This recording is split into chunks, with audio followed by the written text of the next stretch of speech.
The third Sunday of the Lenten season in the year C has this first reading that is marvelous, a beautiful reading from the book of Exodus. We have a man, Moses, looking after the flock of his father-in-law, and he is bored, probably.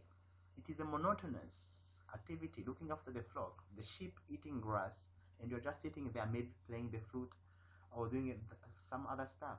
And at one point, Moses has the experience of God in a bush that was burning. So the burning bush might represent so many things, but for us, knowing that he had been bored for all that time, we might think that maybe Moses is having visions, he has hallucinations, maybe he is tired. But that is not true, because the message from that moment is so powerful that you cannot put it on the level of hallucinations. He is there and he starts talking to God. We would not believe that that was God if the message was not what it is. But knowing what was the message, we understand that was an experience of God. And that is at the end of the message, actually. We know that the message was to go to Egypt and tell the people of Israel that God was going to free them from Egypt. But then, at the end, Moses says, you know my name, I would like to know your name. For many reasons, I have to tell to those people that I met the proper God, not one God like the gods of the people of Egypt, maybe.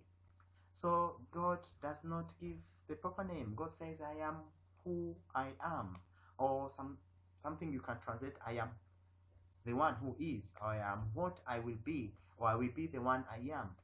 So that is not really a proper answer. Many people say that God said something like, I am the source of all being, all that is created is for me. That is good, but that is still not a name. And why did God not give a name to Moses? Probably because God did not want Moses to put God in a box. I know God, I know his name. When you know the name of somebody, sometimes you know too much of them. If you do not know somebody's name, you cannot claim that you know that person. And for the Jewish people, a name given to someone was so significant that we understand that Moses, by asking the name of God, he wants to know God more.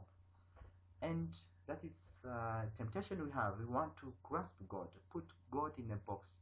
Some people will come and tell you that we pray to a God whose name is Jehovah, or they will give names to God. And they will say that as we know the name of God, we pray better to God than you guys who do not even pronounce the name. So the name of God is not known to human beings. We can know God through some experiences. That's why we give some nice names to God. Like even Muslims do that with Allah, Ar-Rahman, Ar-Rahim, Al-Quddus, Al-Mutakabir, Ar-Rashid, Al-Malik. So all those adjectives or names or nouns, they represent God, the experience we have of God, but that is not the fullness of God. And by having the proper name of God, that would mean that we grasp God entirely. That's why for the Jewish people, you would not make the image of God. That was the first commandment. And prostrate yourself before it. For Catholics, when we have the images of Jesus, that is Jesus who came to live among us, and that is a way of remembering that human being was at the same time God, and who wants to make us a little bit divine. So the image of God we have might stop ourselves getting closer to God, because we limit God as we limit human beings that we know, or other creatures, I mean. And that goes with the gospel, because the gospel talks about how we think God acts. By thinking that we know the name of God, we might also be tempted to think that we know how God acts. The people who were killed by Pontius Pilate, that man who was from Rome, very wicked man, was going to kill Jesus much later. These people were Galileans. They had been mixing themselves with foreigners when they were taken out of their land